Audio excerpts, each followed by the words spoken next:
jueves a las 9 de la noche nos estamos viendo. Buenos días para mí, buenas tardes para los que nos vean a la hora que nos vean y buenas noches para los que nos están viendo en el programa. Pues bueno, enclavado aquí en la colonia Guerrero nos encontramos a uno de los templos más viejos de la Ciudad de México. Data aproximadamente de finales del siglo XVIII y a su vez tiene también un panteón, el Panteón de San Fernando, el panteón histórico de San Fernando.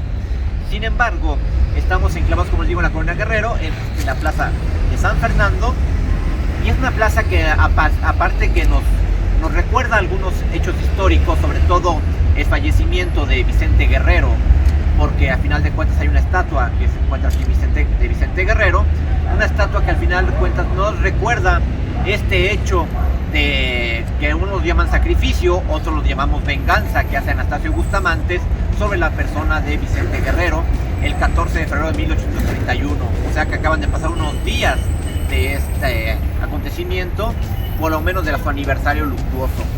Sin embargo, esta iglesia que tenemos atrás, la iglesia de San Fernando, fue construida por la cofradía de los fernandinos pertenecientes a los hermanos franciscanos, a la orden menor. Esta orden, al final de cuentas, va a empezar a lo que es hacer los enterramientos, y los sepulcros originalmente se encontraban dentro de la iglesia. De hecho, en el altar mayor podemos encontrar un par de sepulcros de un par de personajes que eran muy importantes en la historia de México, en la historia de la Nueva España, que es el conde Matías de Gálvez y su hijo Bernardo de Gálvez. Posiblemente los nombres no les suenen mucho a ustedes, pero a los que son amantes de la historia seguramente sí les van a sonar. Bueno, pues este par de virreyes que fueron de la Nueva España fueron los constructores. Por lo menos Matías de Gálvez inicia con el proyecto de lo que es el castillo de Chapultepec, aquel proyecto hecho por Francisco Antonio de Guerrero y Torres, y que a su vez va a terminar el capitán Mascaró, allá en lo que es en Chapultepec. Pues bueno, él está enterrado aquí está su sepulcro, y también el de su hijo, el Bernardo de Gálvez, que es al final de cuentas el que va a terminar con esta obra de su padre, y al final de cuentas el que va a ser enviado a España, y sus restos van a regresar a esta parte. Sin embargo, para principios del siglo XIX, las grandes pestes que están azotando la Ciudad de México van a obligar que de alguna manera los entierros se empiecen a hacer al exterior de las iglesias. Hay el arzobispo Peralta de Haro es el que va a agarrar y va a sacar un decreto a través del cual se tienen que enterrar en el exterior. Y qué mejor lugar para enterrarlo que era el atrio de la iglesia. En este caso, aquí, inicialmente donde yo me encuentro sentado, había tumbas, pero estas tumbas tenían una característica muy específica. Carecían de nombre, carecían de fecha, y solamente eran recordadas por aquellos personajes que al final de cuentas venían a ver a su difunto. Un difunto que pasó a la historia sin pena ni gloria. Sin embargo, para el año de 1831 es cuando esto se va a revertir. Panteones como Santa Paula, como el Amor de Dios, como el de San Francisco, van a desaparecer y van a dar entrada a este panteón. Este panteón originalmente era un panteón única y exclusivamente de los hermanos fernandinos, donde solamente la persona que fuera externa a los hermanos fernandinos terminaba literalmente por ser enterrada aquí, pero costaba mucho dinero. Era de los panteones más caros que existían aquí. Por eso, al cabo del tiempo, las personas ricas fueron las personas que se empezaron a enterrar en estos lugares. Personas que al final de cuentas empezaron a tener trascendencia o tuvieron trascendencia política en la vida de México. Generales como Ignacio Zaragoza, aquel defensor de la batalla del 5 de mayo, va a estar enterrado aquí. Personajes como Tomás Mejía, cuya sepultura solamente dice T. Mejía. T. Mejía, se dice la historia o dice la leyenda que Benito Juárez va a mandar que se le ponga así T. Mejía, haciendo alusión no precisamente a su nombre, sino a Traidor Mejía, aquel indio otomí que va a pelear al lado de la causa de los conservadores y va a pelear al lado del segundo imperio de Maximiliano. Pues bueno, él va a estar enterrado aquí.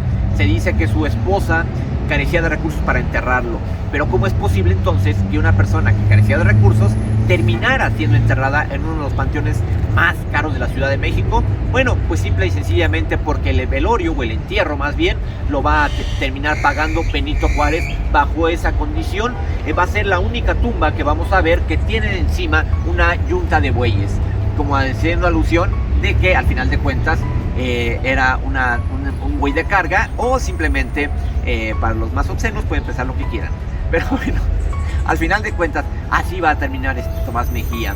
También tenemos su compañero de muerte, que también está enterrado, que estuvo enterrado más bien en este panteón, que fue Miguel Miramón, aquel presidente progresista de México, aquel presidente conservador que llevó a cabo grandes reformas y que al final de cuentas terminaron por ser fallidas, porque no pudieron cuajar, no pudieron ser seguidas, derivado de que Benito Juárez termina venciéndolo allá en la batalla de Calpulalpan. Bueno, Jesús González, a nombre de Benito Juárez, termina venciendo a Tomás Mejía, y después Tomás Mejía se une al Segundo Imperio. Miguel Miramón va a ser también enterrado en este panteón. Sin embargo, para el 1872, con la muerte de Benito Juárez, cuando se va a enterrar aquí a Benito Juárez, se entera Concha Lombardo, la esposa de Miguel Miramón, que va a estar enterrado aquí Benito Juárez, y dice que no, que ni en la muerte van a estar juntos, por lo cual manda a las autoridades, hace una solicitud a las autoridades de la Ciudad de México para que el cuerpo de Miguel Miramón sea removido. Al día de hoy, la tumba de Miguel Miramón, donde se encuentran sus restos, o lo que realmente ya pueda quedar de él, se encuentra en la Catedral de Puebla. Sin embargo, al final de cuentas, así está. Y les comentaba, pasando un poco a la parte de por qué se llama la Colonia Guerrero, pues bueno, básicamente porque está dedicada a Vicente Guerrero, aquel personaje insurgente que se dice al lado de Pedro Jiménez, que terminan haciendo lo que es la última flama de la independencia de México, aquel que va a pactar a través del abrazo de Acatempan con Agustín Iturbide la independencia de México. Pues bueno, él no está enterrado aquí. Sin embargo, al final de cuentas sí va a ser recordado aquí, porque aquí va, de alguna u otra manera, va a ser darle paso a este panteón. Les decía que en 1831 es cuando este panteón realmente empieza a funcionar. Pues bueno, para 1831 literalmente también este panteón se convierte en un panteón civil, porque al final de cuentas Antonio López de Santana, hay una epidemia de cólera y pide que todos los panteones van a tener que agarrar y van a tener que abrir sus puertas para que sean enterrados cualquier persona dentro de ellos. Al final de cuentas, Antonio López Santana lo va a hacer, aunque Antonio López Santana realmente el panteón que usaba para él era el panteón de Santa Paula, un panteón que se encontraba ubicado en lo que actualmente son los terrenos traseros del Palacio de Bellas Artes. Bueno, ahí estaba Santa Paula. Sin embargo, la promoción que hace Antonio López Santana para el Panteón de San Fernando es trascendental para la historia. Al final de cuentas, él es el que lo hace de alguna u otra manera, un panteón común, un panteón civil, donde puede ser enterrado a cualquier persona. Y bueno, al final de cuentas así lo tenemos. Pero, ¿qué les parece si caminamos un poco hacia lo que es la iglesia de San Fernando, rey de Francia, y vamos a platicar más sobre este lugar histórico? Acompáñenme, por favor. La iglesia de San Fernando, como podemos ver en su fachada, es una iglesia 100% de los últimos estertores del arte barroco. Es una iglesia que podemos ver que está dividida en 3 cuerpos. A su vez tiene 2 canales o 2 calles, como le llaman usualmente en los retablos internos. En la primera calle vamos a ver la figura de Santo Domingo de Guzmán. ¿Y por qué sabemos que es Santo Domingo de Guzmán? Por una simple y sencilla razón. No es necesario ver una esquela donde nos diga qué santo es.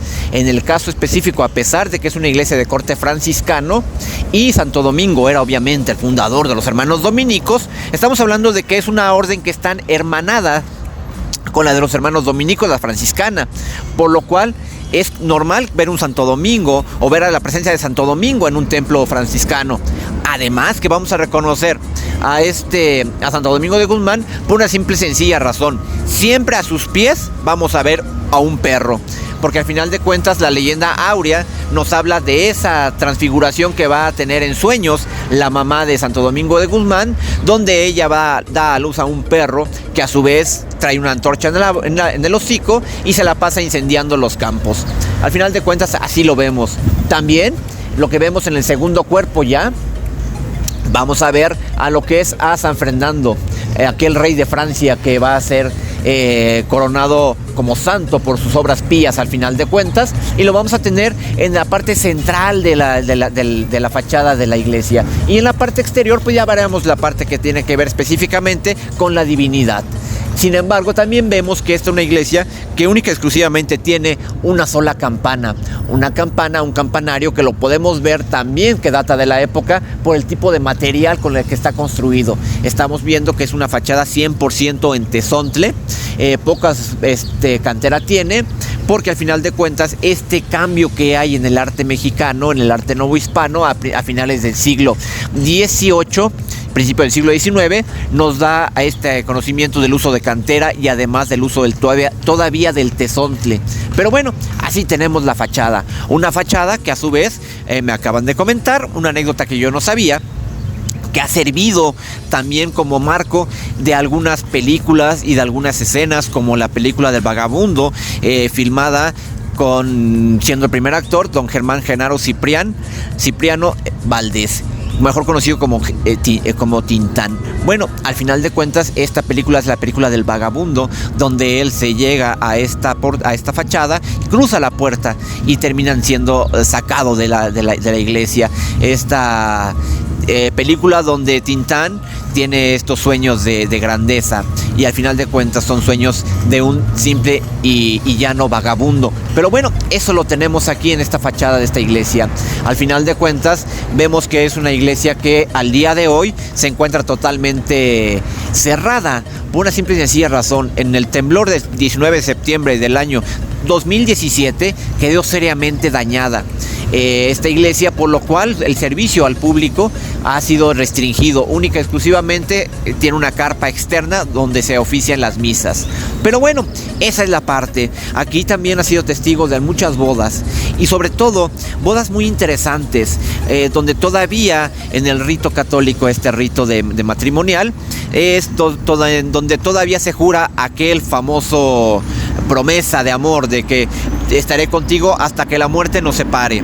Sin embargo, estas promesas, que después fueron llevadas a cabo por Melchor Ocampo en su famosa epístola, van a servirnos de marco para una leyenda que tiene que ver con esta iglesia. Al final de cuentas es una leyenda que nos parte de la parte civil, donde un rico de aquí de la Ciudad de México va a terminar siendo sepultado él y también su esposa. Pero eso lo platicaremos más adelante, de esta parte de esta iglesia, una iglesia totalmente aderezada por lo que es el Panteón de San Fernando.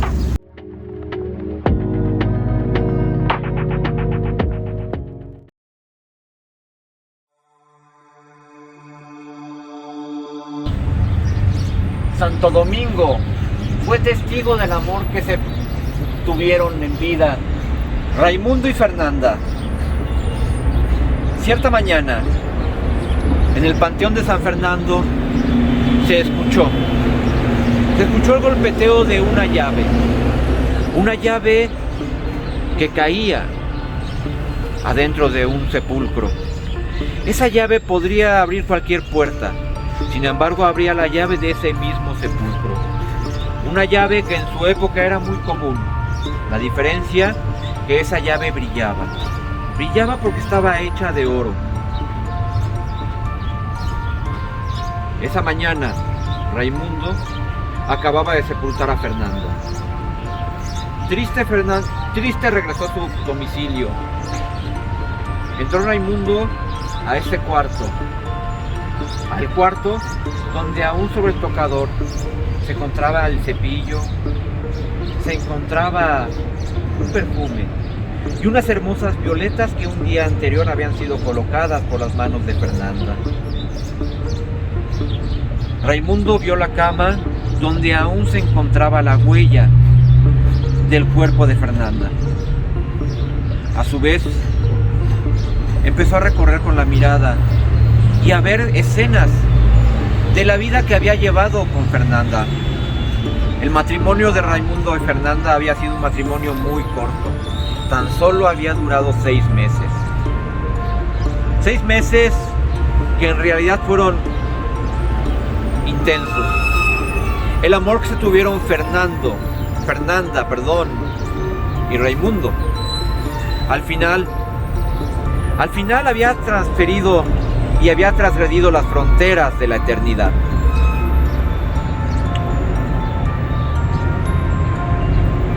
Raimundo, ya entrando al cuarto, pidió la presencia de Miguel.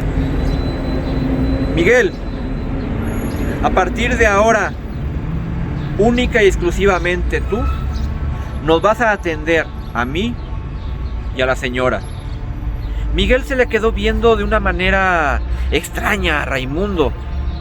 Ambos sabían que la señora Fernanda ya no vivía, que era una residente más de aquí del Panteón de San Fernando.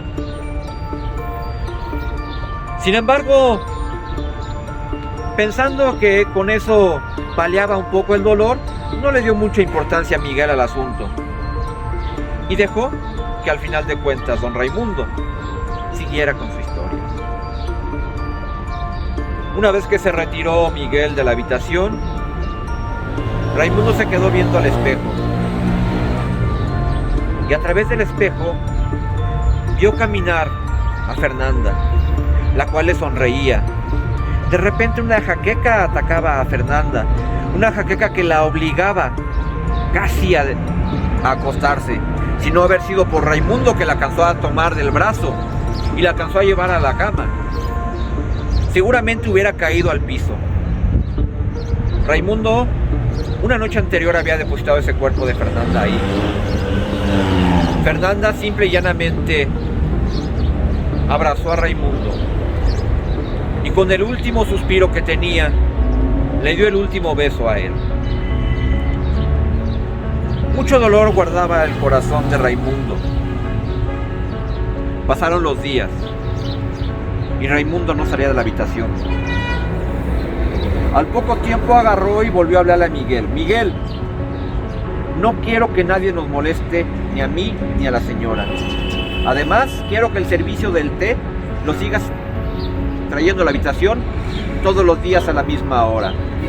Única y exclusivamente tú te vas a encargar de nuestros servicios. Así pasaron los días que se convirtieron en meses. Ocasionalmente Miguel le llevaba uno que otro documento a Raimundo para que lo firmara y se retiraba. Raimundo tenía la costumbre de leer y parecía que cuando lo hacía estuviera platicando con Fernanda. A veces sentía como si alguien le tocara el hombro. La presencia de Fernanda se empezaba a hacer latente y a ser presente en esa habitación. No pocas veces el sueño sorprendió a Raimundo leyendo un libro. Libro que al tiempo ya no aparecía en las manos de Raimundo, sino aparecía colocado en un pequeño taburete, como si Fernanda moviera ese libro. Así veía que alguna cosa era movida, posiblemente la peineta, posiblemente el té, pero siempre algo se movía. Ocasionalmente creía a Raimundo ver a Fernanda a través del vidrio. Pobre Raimundo. Al final de cuentas, tal parecía que se estaba volviendo loco. Raimundo, casi al año de fallecida de Fernanda, creyó verla. Solamente vio una imagen que le sonreía a través de ese espejo. El día del aniversario de su muerte, Raimundo pidió que le llevaran las violetas que tanto le gustaban a Fernanda. Violetas que fueron colocadas de manera especial en el taburete. Asimismo, se quedó dormido. solamente para ser despertado por una risa, una pequeña sonrisa que era como un susurro que cortaba el aire de esa habitación. Al despertar, Raimundo la vio. Estaba Fernanda parada frente a él. Cuando él se levantó, ella corrió y le abrazó. Y se fundieron en un beso apasionado. Un beso prodigado de caricias. Sin embargo, como una espada o como una flecha que cruzaba en la mente de Raimundo, recordó que Fernanda estaba muerta. Suavemente la separó de él y le dijo: pero Fernanda, no es posible. Tú ya estás muerta. Y en ese momento vio cómo el cuerpo de Fernanda se iba deshaciendo, cómo se iba perdiendo en el ambiente de la habitación. Literalmente el cuerpo se desvaneció. No, Fernanda, por favor, no te vayas. Dime, indícame el camino para seguirte. Simple y llanamente se volvió a escuchar un sonido. El sonido de un fierro que caía en la habitación. Esa llave que un año antes Raimundo había colocado en el sepulcro de Fernanda, yacía ahora a la mitad de la habitación. Pronto, Raimundo, al voltear al espejo y tratar de ver a Fernanda de nuevo, se dio cuenta que ya no se reflejaba a él en el espejo. Al final de cuentas, se percató que él tampoco ya pertenecía a este mundo. Sin embargo, el espíritu de Raimundo volteó y tomó esa llave de oro que se encontraba a mitad del cuarto, una llave que iluminó su rostro, una llave que iluminó todo el cuarto. Se volvieron a escuchar las sonrisas de Fernanda. Se volvió a escuchar que lo perseguía, que lo abrazaba. De Raimundo se sabe que murió esperando a Fernanda. Al final, Fernanda cumplió más allá aquella promesa que se hace en las bodas de hasta que la muerte nos separe. La muerte no los separó. Al final de cuentas, Raimundo y Fernanda siguieron viviendo ese amor que tampoco les había durado por muchos siglos quizás.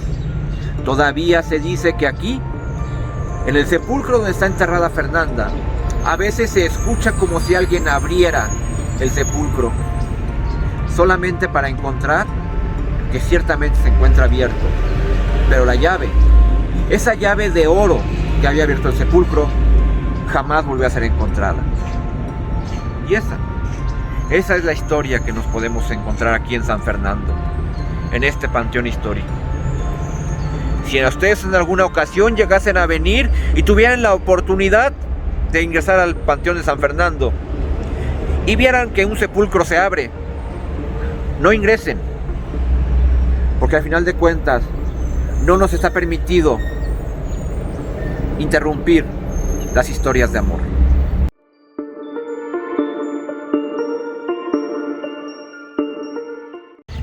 ¿Qué les pareció la leyenda? Bastante interesante, ¿verdad?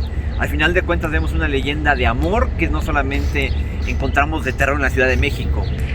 Esta leyenda es muy hermosa, a mí me gusta mucho. Pero bueno, el Panteón de San Fernando, a pesar de haber sido sustituido por el Panteón del Tepeyac, tenemos que su último residente, de manera oficial, es Benito Juárez. Sin embargo, para aquellos que son amantes de los datos inútiles, pues bueno, aquí hay una sepultura que pertenece a una artista. Se dice que aquí está la sepultura de Isadora Duncan, aquella coreógrafa norteamericana que termina sus días en un terrible accidente automovilístico. No chocó el carro, más bien su estola se atoró con la llanta trasera y terminó desnucada. Pues bueno, Isadora Duncan está aquí, su tumba. Ella jamás pisó territorio nacional. Es que al final de cuentas el presidente en turno estaba enamorado de ella Y para hacerle un homenaje a Isadora Duncan es que agarra y manda colocar, ya con el panteón cerrado, una última lápida señalando el día del fallecimiento de esta coreógrafa y bailarina norteamericana. Se dice que es la madre de la danza contemporánea moderna. Pero bueno, aquí podemos encontrar esa sepultura. Y bueno, por mi parte, amigos, esta noche pues es todo. Les recuerdo, sigan a Aula TV, igual YouTube, Facebook. Síganos también a la página Charlas de Leyendas. Ya saben, igual tenemos recorridos actualmente virtuales, pues no podemos hacerlo de otra manera. Así, a su vez, tenemos lo que son talleres. En este caso, estamos abriendo un curso de taller de arte, 10 módulos. La información está en la página de Charlas de Leyendas. Y bueno, amigos, por mi parte es todo. Que descansen, muy buenas noches. Hasta luego.